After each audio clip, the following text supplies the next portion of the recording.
Hello there. I'm Martin Rezny, and these are Words of Tomorrow, or my thoughts about the future in the form of a video essay. Today, I'd like to talk about what it means to be a grown-up civilization. You may be wondering, what exactly do I mean by grown-up? And you'd be right to do so, because I mean it more in the sense that the opposite of a grown-up civilization is one that's childish, rather than one that completely stopped growing. This metaphor works quite well on a number of levels. Once a person becomes a grown-up adult, it doesn't mean that they have to stop growing in every sense of the word. It's more a question of how having grown up, maturing both physically and mentally, transforms the nature of further growth. It's very simple. Largeness doesn't equal greatness. While having more power is by default better than having less power, again in both meanings, it's more a question of what one does with the power. It is also by default more impressive to accomplish larger greatness the less power you had to use to do so. Again, doesn't matter if we talk electricity or politics. So far, our civilization seems to be obsessed with greater largeness, measuring how awesome we are by how wasteful we can get. Like a child would, and not a particularly bright one. What kind of advice would you give it? I doubt you'd congratulate it on having figured out life and tell it to never change.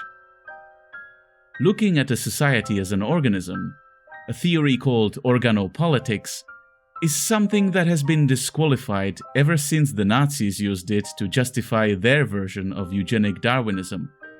But that doesn't mean that every possible version of it must be entirely incorrect.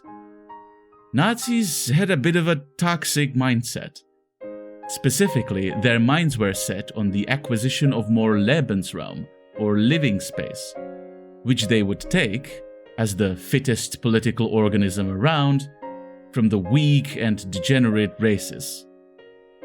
Let's call this subset of the theory predatory organopolitics and leave it deep in prehistory where it belongs. If you look at a society as an extension of a human organism, an intelligent social creature aspiring to achieve a more symbiotic relationship with its environment, the conclusions of organopolitics become very different. If you look at mature persons who live balanced, fulfilling lives, what do you see? Here are some highlights. They tend to use violence only in self-defense and vastly prefer conflict prevention, first and ideally with diplomacy. If that fails, they go for deterrence by being prepared and vigilant. If that fails, they use the minimum amount of force necessary to end the conflict, ideally quickly. They don't go about starting fights, especially not to take other people's stuff, like living space or resources. If they start getting short on resources, they will conserve them until the situation improves, and it will improve, because they will start working to remedy the situation immediately, if it was unforeseen. More likely, though, they had foreseen all kinds of calamities, and already have pre-existing plans and reserves to deal with the current one. As for plans for growth during good times, they also have those. Plans that account for a growth that would be affordable, so the calamity wouldn't be their fault. Mature persons would still like for things to improve over time, for their society to grow larger, become more advanced and sophisticated. But they wouldn't be jealous or spiteful, so they wouldn't need their society to be better off than other societies. They wouldn't want to live at the expense of others. They would still likely value their family and friends over strangers, and strangers over wildlife, but they wouldn't want to hurt any other living thing unless they had to. They would understand, and not resent, that human life depends on other kinds of life, and they would try to preserve enough of it. As for enough as a concept, they would grasp it, and would see growth as a means to meet their legitimate needs.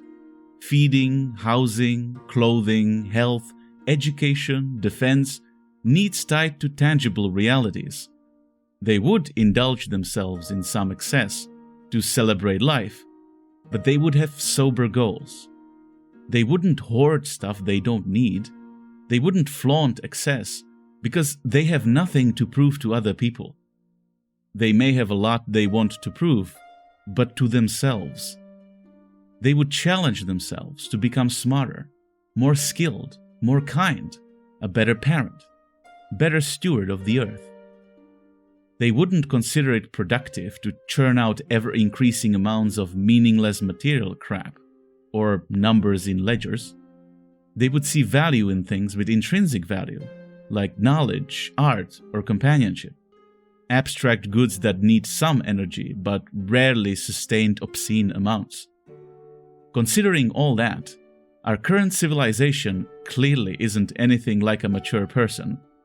Perhaps it has something to do with the shortage of mature persons in leadership, perhaps with the shortage of mature persons within the population, perhaps with the aversion of mature persons to politics. Whatever the underlying cause is for the immaturity of our civilization, nothing about what kind of socio-political transformation needs to take place is mysterious. Every person is supposed to grow up, to stop behaving like a child. To the extent that anyone does, it should help the global situation. Given that following this metaphor, we're an orphan species, we unfortunately don't have any parent to snap us out of our current temper tantrum. Well, tough luck, we still have to do it. Then again, I guess you could count calamities like pandemics as parental interventions by Mother Nature. I understand that having to grow up isn't fun, and that many people will die because of this mess. But that's precisely the point. Having to do some serious introspection, become responsible, and deal with one's own limitations, mortality chief among them, are the key themes of mastering adulthood. To address the ageism lurking in the shadows of these arguments, becoming a grown-up isn't guaranteed just by getting older. It may happen, or not, at any age. If you look around, you'll find a bunch of pretty grown-up kids and a bunch of pretty immature grandpas, as well as the other way around. There are many mature people of all ages everywhere. The socio-political challenge before us is to figure out a workable way to get the majority of people to support mature politics and mature leaders, and to somehow get many more mature people to involve themselves in politics. It is possible. I'm reasonably sure we'll get there, eventually. The open question is how much more self-inflicted pain we'll have to go through before that happens. I think it's important to keep in mind that immature people are not an enemy to be condescended to. A mature person shows understanding and compassion. What that means in practical terms is that it's not enough to just be right about inconvenient truths and declare them. They have to be communicated in the right way. Resolutely, yes, but with calm, patience, and respect. Not in a divisive, judgmental, antagonistic manner. If you want to help, act like it. Mature people are still free to disagree about any number of things, after all. Just not about the realities of problems. There doesn't have to be only a single sustainable solution to our future. Both eco-modernists and degrowthers may have a point. Wouldn't it be nice to debate that, instead of what problem? If there is an enemy of humanity right now, it would be the legion of lobbyists and other lackeys of the child emperors of business and finance. People who might even be mature themselves, but who are disingenuous, or at least morally apathetic. These are the people who have to be fought. With words, of course, unless you're drawn into an actual war, but in a decisive fashion nonetheless, wielding truth as your weapon and integrity as your shield. Your enemies will cheat, but that just means you'll need to become proportionally better than them. Becoming corrupt to win is defeat. Maybe not in some scenarios, but definitely if what you're fighting for is a cause that transcends personal gain. If you can't be trusted, then people won't trust your politics either. Buying off opponents is how the billionaires neutralize the credibility of political movements attached to the opponents. There's a difference between being a mature grown-up and being conservative or cynical. A mature person doesn't feel the need to take shortcuts. They also realize they absolutely can fail while trying to do the right thing in the right way, but that they still have to try to do no wrong. But that gets into a whole another discussion about what it means to be a good person. A mature person may decide to not be good. An immature person may decide to be good. And anyone who decides to be good may fail to actually do good in the end.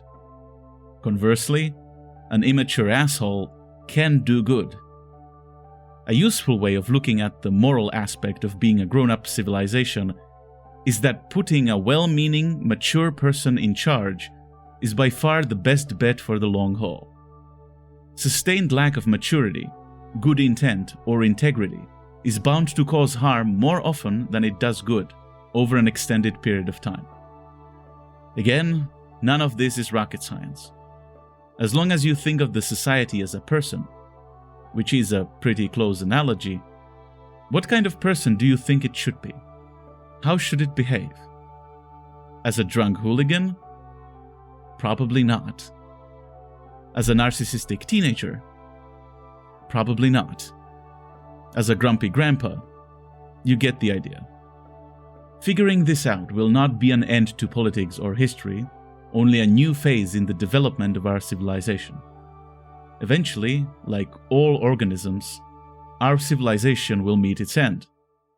But it is on us whether it will be as a wise elder at peace, or as an insufferable man-child winning a creative Darwin Award. Thank you for listening. If you want to support me or Luke in our silly attempt at trying to save the world, feel free to visit our website, savingtheworldtogether.org, or support us on our Patreon with the same handle. If you like this video, or you want to join the conversation, feel free to like, comment, and subscribe. See you in the future.